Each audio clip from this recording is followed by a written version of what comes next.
और उस यहाँ पर क्या कह रहा है? बोल रहा है कि स्त्रियों को जो है सुहावने वस्त्रों से अपने आप को सवारे, ना कि बाल गूंथने से, सोने के मोती और बहुमूल्य कपड़ों से।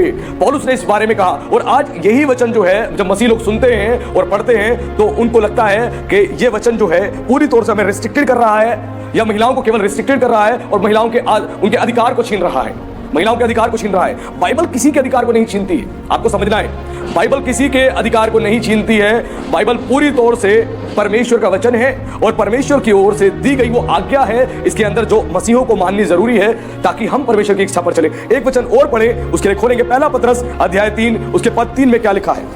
तुम्हारा श्रृंगार दिखावटी ना हो, अर्थात बाल गूंथना और सोने के गहने या भांति भांति के कपड़े पहनना। हालेलुया। हालेलुया। अब यहाँ पर पतरस भी इस बारे में मना कर रहा है। पहले तो पौल ने मना कर दिया कि महिलाओं को क्या है, सोने के गहने ना पहने, है ना, बहुमूल्य कपड़े ना पहने, उसने इस बात को बोल दिया। उसके बाद यहाँ पर जो है पतरस भी कह रहा है। पतरस ने क्या कहा? तुम्हारा श्रृंगार दिखावटी ना हो, अर्थात बाल गूंथना और सोने के गहने या भांति भांति के कपड़े पहनना।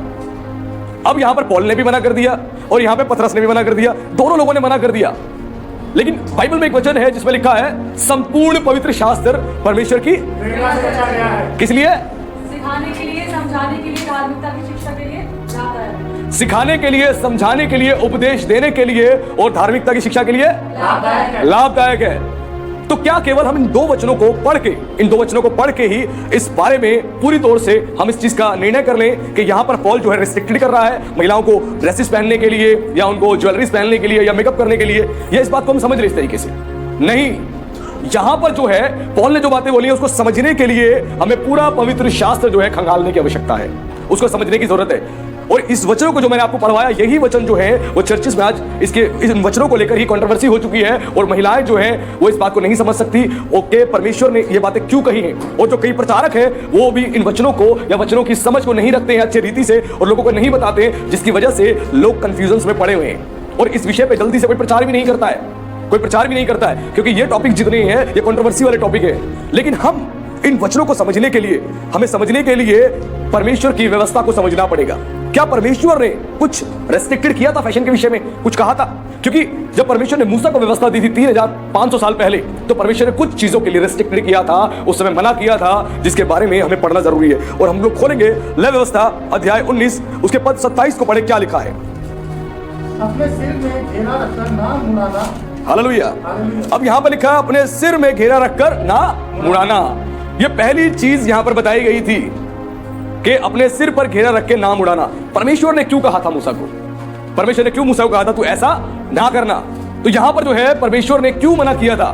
और यह बात बोली गई कि घेरा रखकर सर ना उड़ाना। इसका अर्थ है घेरा रखकर सर ना उड़ाना। जो आज के समय में आप देखते हैं कि ऊपर से तो बाल होते हैं लेकिन साइड से यहां से गंजापन होता है, यहां से पूरा गंजापन होता है, उस तरीके के फैशन के लिए परमेश्वर ने मना किया था। ऊपर के बाल होंगे और साइड से पूरा गंजापन होगा, साइड से बाल नहीं होंगे। घेरा रखकर नाम उड़ाना, इसके लिए परमेश्वर ने कहा था, मना किया था। और आज के समय में आप देखोगे एक गॉथिक फैशन चल चुका है। गॉथिक फैशन, अब विकिपीडिया पे सर्च करोगे गॉथिक फैशन, वहां आपको दिखेगा। इस गॉथिक फैशन में क्या है? इसी प्रकार से सर पे घेरा रख के बाल को मुड़वाया जा रहा है। और ये जो फैशन है आज पूरे वर्ल्ड में, पूरी दुनिया में, पूरे जगत में फैल चुका है। लेकिन परमेश्वर ने इस फैशन के लिए शुरुआत में ही मना किया था। क्यों मना किया था परमेश्वर ने? उसका मेन कारण था प्राचीन काल में जो है कनान देश में पूरी तौर से बालवाद फैला हुआ था।